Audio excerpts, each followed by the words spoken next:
He finally realized why nothing ever worked the moment he stopped blaming the world and started examining himself. For years, he thought his failures were the result of bad luck, difficult circumstances, or other people's unwillingness to give him a fair chance. He thought maybe he just hadn't found the right opportunity yet, or that if life would finally break his way, everything would change. But nothing did. Every new start felt promising for a moment, only to fizzle into the same familiar frustration.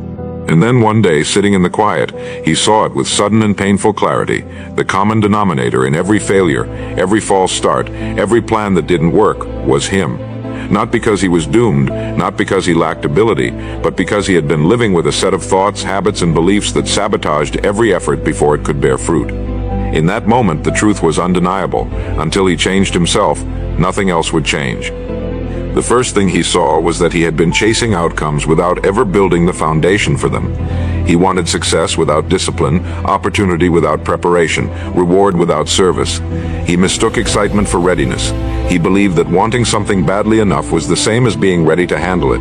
But life doesn't work that way. Life gives us not what we want, but what we are prepared to receive and sustain. He saw that every time he had gotten close to a breakthrough, his lack of structure, his lack of consistent habits had quietly pulled him back to where he started. And the more he thought about it, the more he realized this was not unique to him. It was the story of countless people who want change without building the identity that can hold it. He finally understood that the soil must be ready before the seed can take root, and he had been scattering seeds on rocky ground.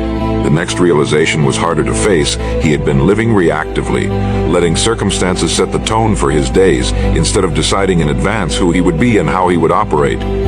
If things went well in the morning, his mood lifted and his actions followed. If something went wrong, he allowed it to derail his focus for hours, sometimes days. This meant his progress was never steady. It rose and fell on the waves of external events. He saw now that nothing lasting could be built on such unstable ground. The men and women he admired did not live this way.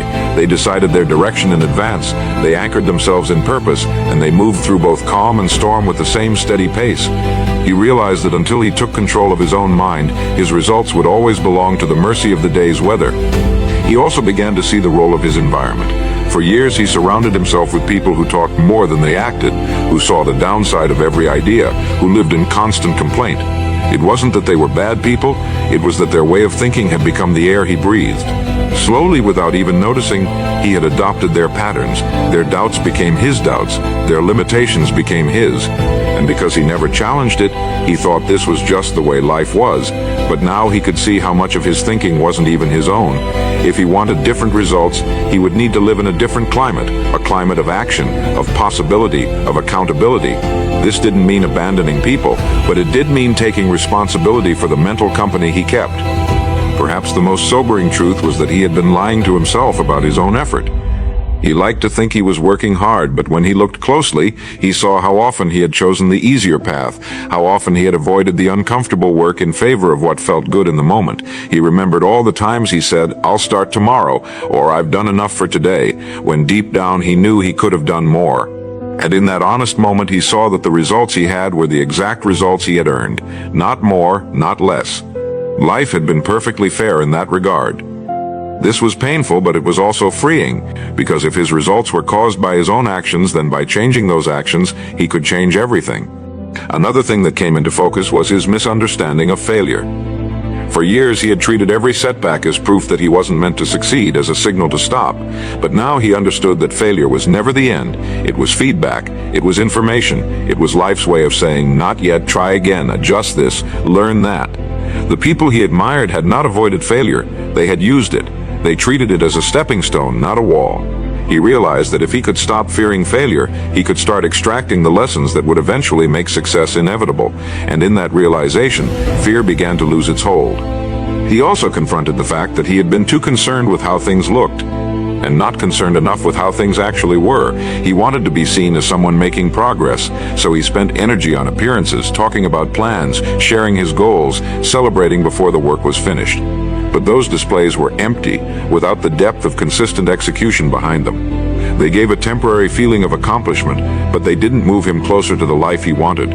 He saw now that real progress is often invisible at first, that it happens quietly, away from applause. The applause comes later, and it comes naturally, when the results are undeniable. The final truth of that moment was both simple and profound. He had been trying to change his results without changing himself. He had been chasing new circumstances while carrying the same mindset into every opportunity. And because of that, every new chapter ended the same way as the last. It was never the job, the business, the plan, or the people. It was always the person he brought into it. And now he understood that the key to everything was to become the kind of person for whom success was the natural outcome, not a lucky break. A person whose habits, standards, focus, and discipline made good results inevitable. And from that point forward, he committed to stop asking, when will things change for me? And start asking, when will I change for them? It was the first real turning point of his life. When he woke the next morning after that realization, something felt different, not in the world, but in him.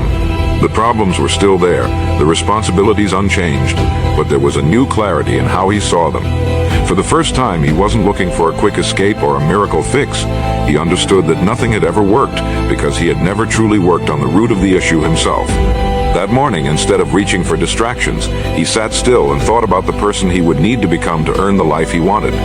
It wasn't a vague image anymore. He could see the standards, the habits, the decisions, the level of focus required. And that clarity brought a quiet determination he had never felt before, because it shifted his attention from chasing outcomes to building the character that could create them. One of the first changes he made was to stop leaving his days to chance. Before, he would wake up and simply react to whatever demanded his attention: messages, calls, problems, other people's priorities.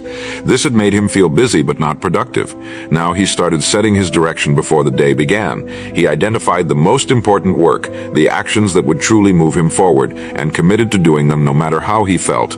At first, this discipline felt foreign. He had been so accustomed to letting mood and circumstance dictate his pace that pushing through resistance was uncomfortable. But he reminded himself that comfort had been his downfall, and each time he acted in spite of resistance, the muscle of discipline grew stronger. He also began to guard his environment with a seriousness he'd never considered before. He realized how much the voices around him shaped the voice within him. The constant negativity, the subtle doubts, the small-minded jokes about big dreams, they had all been planting seeds in his mind, and he had been letting them grow unchecked. Now he became deliberate about who he spent time with and what conversations he entertained. This didn't mean abandoning people altogether, but it did mean choosing proximity to those who were builders, doers, and thinkers rather than complainers and cynics. He filled more of his time with books, lectures, and ideas that fed his vision instead of draining it, and slowly the inner dialogue began to change. Perhaps the most challenging shift was confronting his own excuses. He had told himself countless stories over the years about why something wasn't possible. Stories that sounded convincing in the moment, but were in truth designed to protect him from effort and risk. He realized these weren't harmless thoughts. They were the very chains holding him back, so he started questioning them. Every time an excuse appeared, he asked, "Is this true? Or is this just the comfortable lie I've been telling myself?" Most of the time it was the latter, and each time he exposed one, it lost some of its power. Over time, the space once filled with justifications became space for solutions. He also redefined his relationship with work. In the past, he had treated work as something to get through so he could reach the reward. Now he began to see the work itself as the reward, the daily process as the place where he was shaping himself into the person he wanted to be. This shift made him less impatient for results. He understood that the habits he practiced each day were not just moving him toward his goals, they were transforming him into the kind of person for whom those goals would be natural. And this understanding kept him steady, even when the progress was invisible, because he knew he was building the foundation beneath the surface. Another important change came in how he responded to setbacks. Before, any obstacle would cause him to slow down, question himself, or even abandon the effort entirely. Now he treated setbacks as tests. Instead of asking, "Why is this happening to me?" he asked, "What is this here to teach me?" He began to notice that each challenge revealed a weakness in his preparation or a gap in his skill, and rather than avoiding those weaknesses, he addressed them directly. Over time, what had once stopped him began to strengthen him. Problems that would have derailed him in the past became routine challenges he could handle without panic. He also stopped trying to impress others with his intentions and started letting his actions speak. In the past, he would talk at length about what he was going to do, enjoying the small hit of approval that came with sharing big plans. But he realized that talking about the work gave him the illusion of progress while delaying the actual doing. Now he kept most of his intentions private and focused on execution. When others asked what he was working on, he simply said, "You'll see." This not only protected his energy, but also gave him the satisfaction of revealing results instead of promises. The biggest breakthrough, however, was understanding that all real change begins internally. For years he had chased external changes, new jobs, new locations, new ventures, hoping they would transform his life. But without changing the mindset, the standards and the habits that guided him, each new opportunity had eventually collapsed into the same old results. Now he understood that internal transformation was not optional, it was the foundation. And every day he acted in alignment with his new identity. He felt the old patterns losing their grip. For the first time in his life, he wasn't wondering if things would work out. He knew they would, because he was finally becoming the kind of person who made them work. He began to notice patterns in his old life that he had once been blind to. It was like walking into a room with the lights suddenly turned on. Things he had accepted for years now looked obvious, even absurd. He saw how often he had started things without finishing them, moving on to the next idea the moment the first signs of boredom or difficulty appeared. This constant cycle of beginnings without completions had trained his mind to expect that nothing would last, and so it never gave its full commitment to anything. He understood now that momentum is built in the middle, not at the start, and that the ability to push through the long, quiet stretch between excitement and result is what separates the accomplished from the dreamers. He resolved that from now on, anything worth starting would be worth finishing, and that he would not scatter his focus across a dozen shallow attempts when one deep effort would yield the real reward. He also recognized how much of his life had been spent in passive observation rather than deliberate participation. He would watch others succeed, consume endless information about success, and yet fail to apply even the simplest principle with consistency. He realized he had been treating knowledge like a possession rather than a tool, collecting it, storing it, even showing it off in conversation, but rarely using it to build anything tangible. That was why nothing ever worked. He was rich in theory, but poor in practice. From that day forward, he made a pact with himself that no lesson, no insight, no piece of advice would be allowed to sit idle. If he learned it in the morning, he would apply it by night. He saw clearly that the bridge between knowing and doing was where most people fell, and he refused to fall there again. Another habit he dismantled was his tendency to work only when inspiration struck. In the past, if the spark wasn't there, he would convince himself that waiting was better than forcing it. But he finally saw the flaw in that thinking. Waiting for inspiration had kept him inconsistent, and inconsistency had kept him mediocre. He realized that professionals don't rely on moods to produce. They produce because they've built the discipline to show up whether they feel like it or not. He began to treat his work like a commitment instead of a suggestion, and in doing so he discovered something unexpected. Showing up created its own inspiration. The act of beginning generated the energy to continue. This single change dissolved one of the biggest excuses that had quietly ruled his life. He started looking closely at the way he made decisions. For years he had relied on impulse and emotion, often choosing what felt good in the moment rather than what was aligned with his long-term vision. This reactive approach had left him with a trail of short-lived victories and long-term setbacks. Now he began to ask himself a simple but powerful question before making a choice. Will this matter in 5 years? That question stripped away much of the noise and revealed the truth about his priorities. Decisions that once felt urgent lost their pull, while choices that once seemed small took on new importance. It became clear to him that his past had been shaped less by the big moments than by the small, repeated choices he had underestimated. He also confronted the way he had been using his time. In the past, he would fill his days with activity and mistake it for progress. He kept busy enough to avoid guilt, but much of that busyness was nothing more than disguised avoidance, tasks that looked productive but had no real impact on his future. He saw that his schedule had been built around comfort, not growth. From then on, he began designing his days around a few high-value actions, the ones that would compound over time into real change. At first, this meant saying no to things that had long been part of his routine, but with each no, he gained back hours of focus, and with that focus came results that had once seemed impossible. One of the most surprising discoveries was how often he had let fear dress itself up as logic. He had told himself he was being cautious, weighing his options, avoiding unnecessary risk, when in truth he was simply avoiding discomfort. He saw that his careful thinking was often just overthinking, and that overthinking had cost him countless opportunities.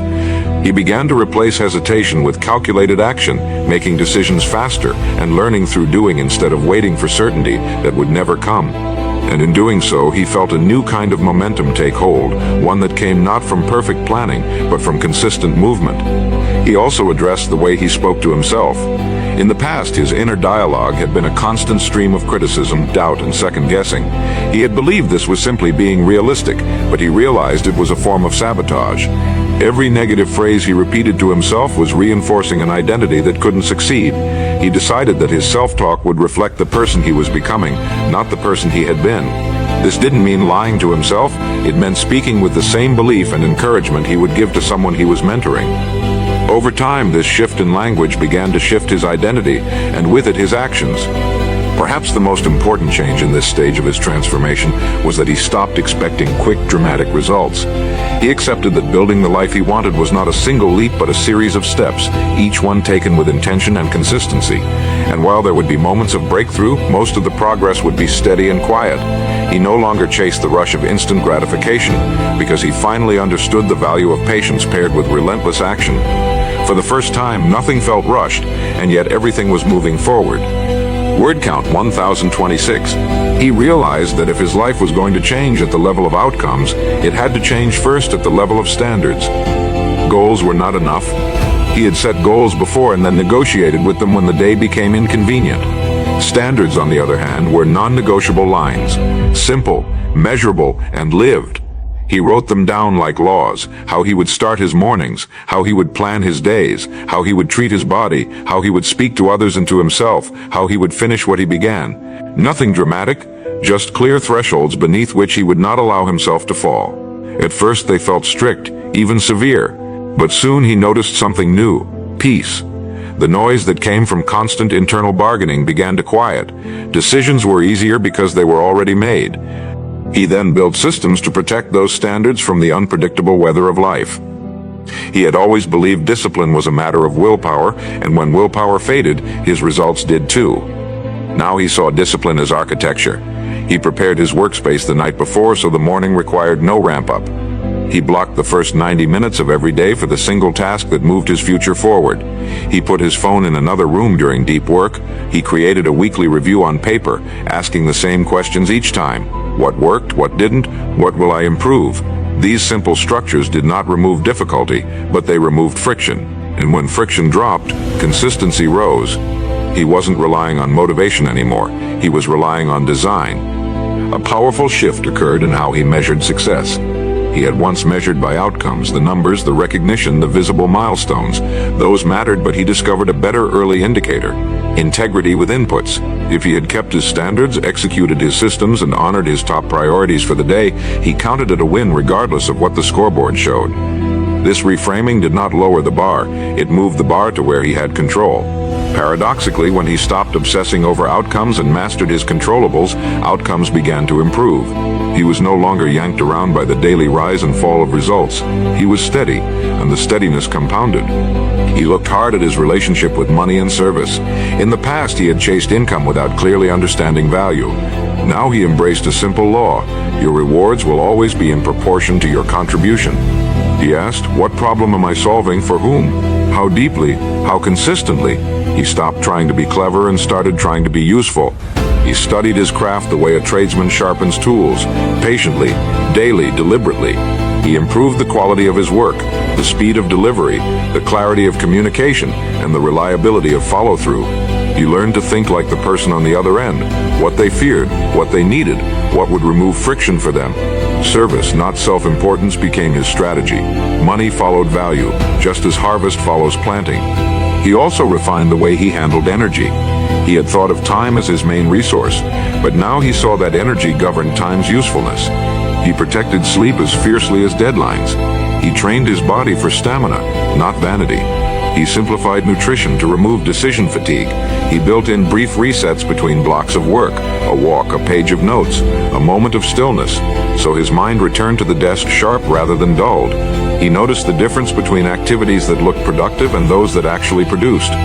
Meetings shortened, screens dimmed, silence increased. With fewer leaks, his energy rose, and with higher energy, the same hour accomplished twice as much with half the strain. Humility became a lever. He stopped needing to be right and started needing to learn. When feedback came, he listened without defense, harvesting the useful and discarding the rest. He sought mentors, sometimes in books, sometimes in people, and asked better questions. What do you see that I don't? Where is the real constraint? If I had to double my output with the same hours, what would I change first? He discovered that breakthroughs often hid behind a single unasked question. Pride had kept those doors closed, humility opened them, and with each improvement he returned to the field quickly, testing the new insight in action rather than admiring it on paper. Gratitude, once a sentiment, became a strategy. He had previously used it sporadically, something to consider when things went well. Now he practiced it especially when things were difficult. Each night he recorded 3 concrete gains and 1 lesson. The practice did not blind him to problems, it balanced his perception. It kept his attention from collapsing into what was missing, and trained it to notice what was working. Gratitude widened his mental horizon, and a wider horizon made better solutions visible.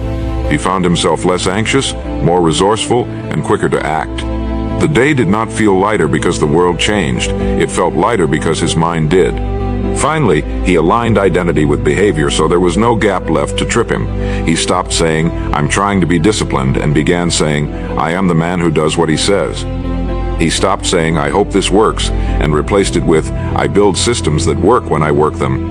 Identity is a compass, behavior is the step. With both pointed in the same direction, he no longer wasted energy fighting himself. He wasn't chasing a new self as if it lived somewhere far away. He was inhabiting it now, one standard, one system, one decision at a time. And as that alignment took root, he understood with quiet certainty why nothing had ever worked before and why now everything could. He began to realize that one of the most corrosive forces in his old life had been the habit of letting small losses turn into full retreats. In the past, if he missed a workout, he might abandon the whole week. If he slipped on his diet once, he would give himself permission to spiral for days. If he broke a productive streak, he would tell himself it was ruined, so why bother? These patterns turned minor setbacks into major detours, and they taught his mind that failure was final. Now he built a new rule: never miss twice. If he broke a habit one day, he returned to it the next without negotiation. This single principle rewired his relationship with mistakes. They were no longer the end of progress, but brief pauses in a journey that always resumed. And over time, these quick recoveries compounded into an unshakable resilience. Another revelation came when he examined the invisible weight of unfinished conversations. There were people he needed to forgive, boundaries he needed to set, and truths he had been avoiding saying aloud. These loose ends consumed more energy than he'd realized. Every time his mind wandered to them, it left him distracted, unsettled, and hesitant. So he began addressing them directly. Sometimes that meant speaking plainly. Other times it meant writing a letter he would never send, simply to put the emotions into words and out of his mind. He discovered that clarity in relationships, whether through reconciliation or release, created the same feeling as clearing a cluttered room. Suddenly there was space to move freely. He also confronted his tendency to overcomplicate solutions. In the past, he'd bury himself in research, explore countless options, and delay action under the guise of being thorough. But this endless refinement was just another way of avoiding the discomfort of execution. Now his focus was on simplicity. For every challenge, he asked, "What is the next simplest step I can take that moves this forward?" Then he did that step immediately. The more he practiced this, the more he saw that complexity rarely created better results. It just created more room for hesitation. Simple, clear actions, repeated often, began producing results faster than all his previous elaborate plans combined. A major shift also occurred in how he handled feedback. He used to filter every piece of criticism through his ego, taking offense even when the intent was to help.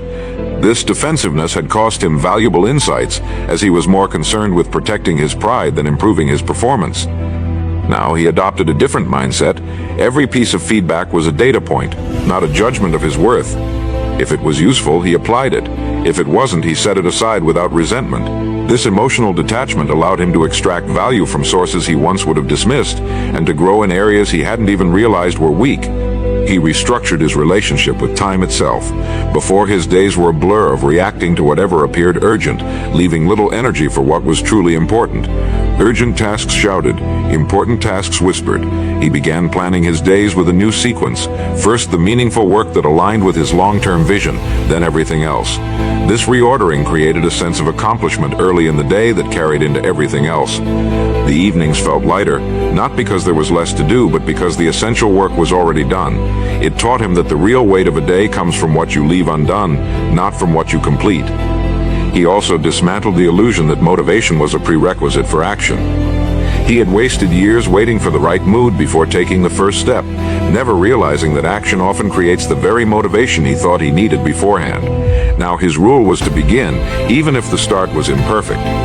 Momentum, he learned, doesn't require inspiration, it requires movement. And once he was in motion, the feelings he thought he had to wait for usually arrived as a result, not as a cause. Perhaps the most liberating change was removing the mental clutter of living in two timelines at once. Before, half of his thoughts were in the past, replaying mistakes and regrets, while the other half were in the future, worrying about problems that hadn't yet occurred. This constant split meant he was rarely present in the only moment he could actually influence the current one. Now he practiced bringing his attention back to where his hands were, to the single task in front of him. The more he did this, the more progress he made, not because he was doing more, but because he was doing it fully. Presence became his greatest amplifier. By weaving these changes into his daily life, he noticed that progress no longer felt fragile. In the past, one bad day could undo his momentum. Now his momentum was self-repairing. Mistakes were addressed, conversations were clarified, decisions were simplified, feedback was welcomed, priorities were protected, action was constant, and his focus was anchored to the present.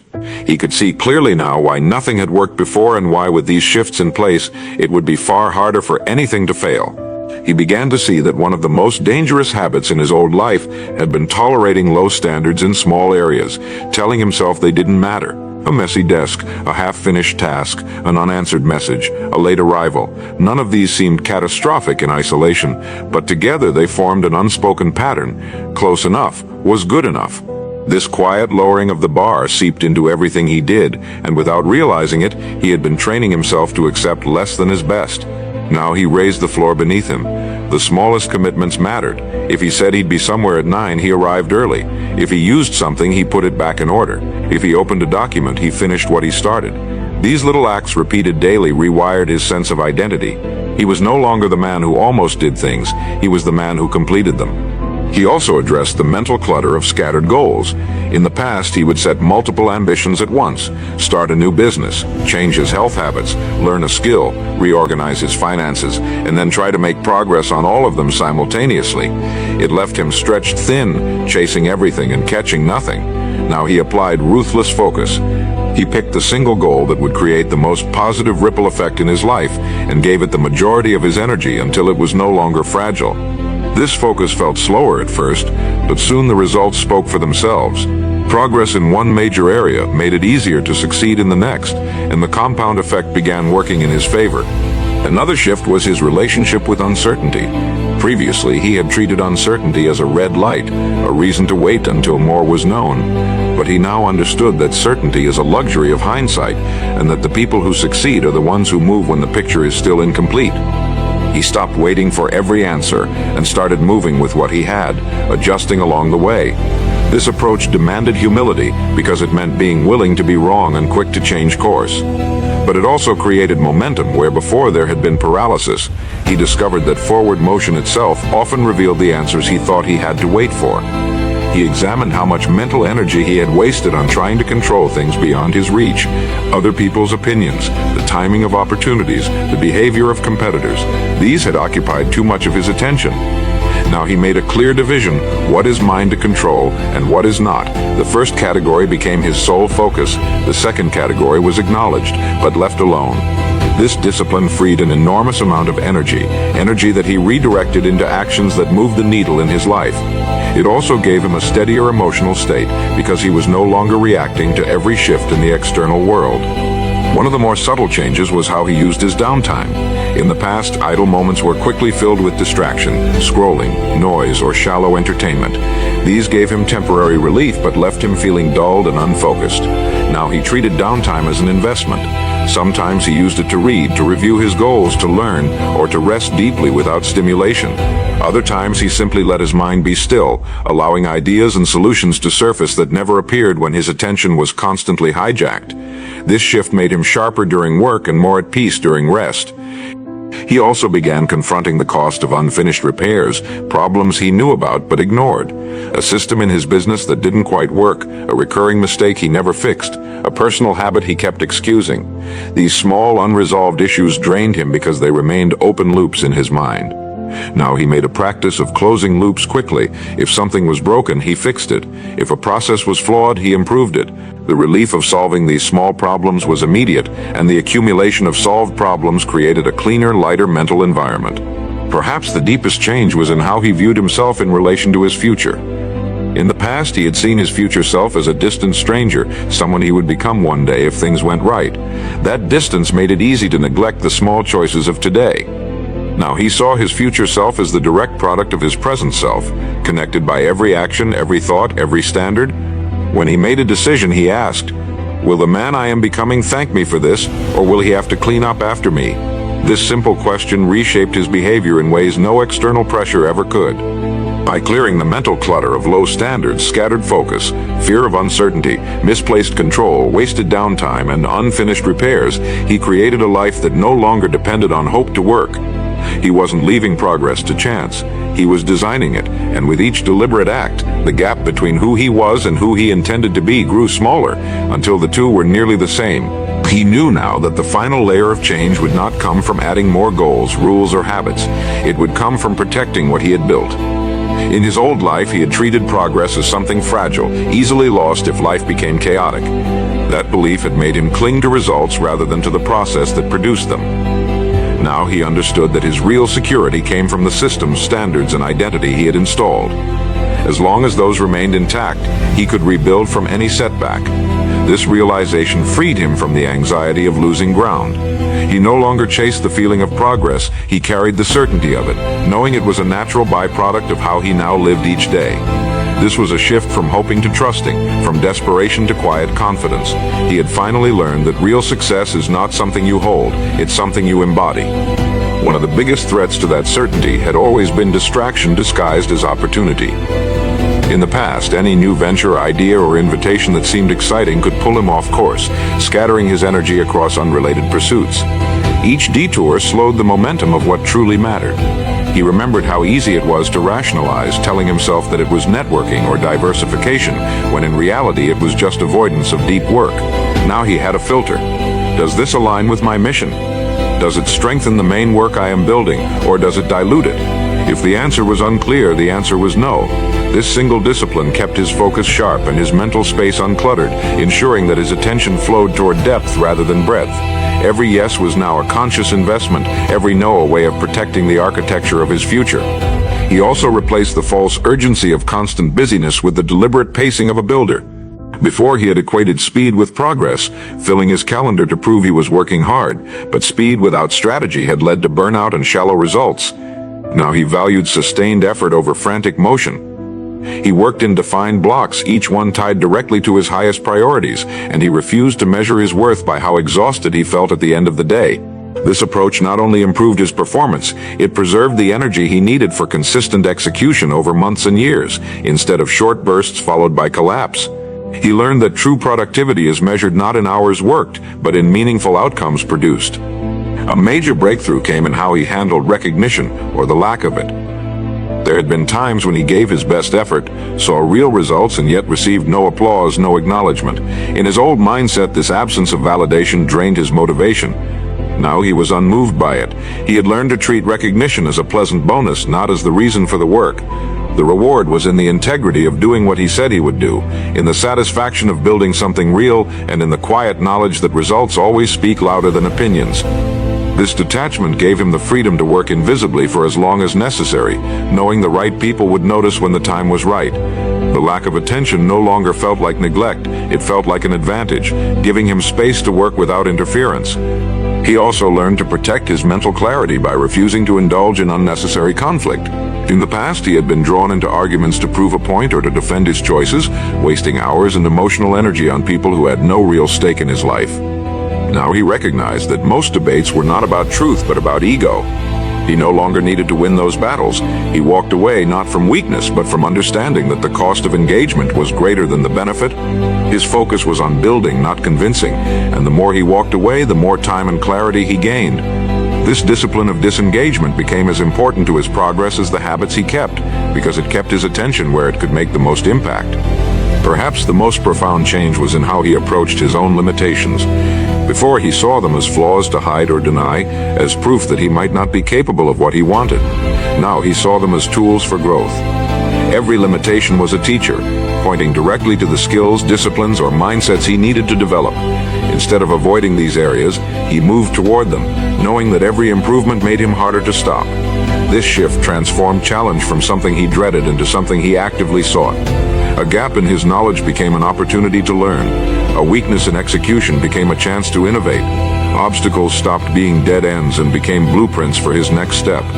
He developed the habit of regular recalibration. Once a week, he reviewed his actions, his progress, and his alignment with his long-term vision. This review was not a place for self-criticism, but for adjustment. He treated it like steering a ship, small course corrections made early to avoid major detours later. This practice kept him from drifting and ensured that his actions stayed rooted in his highest priorities.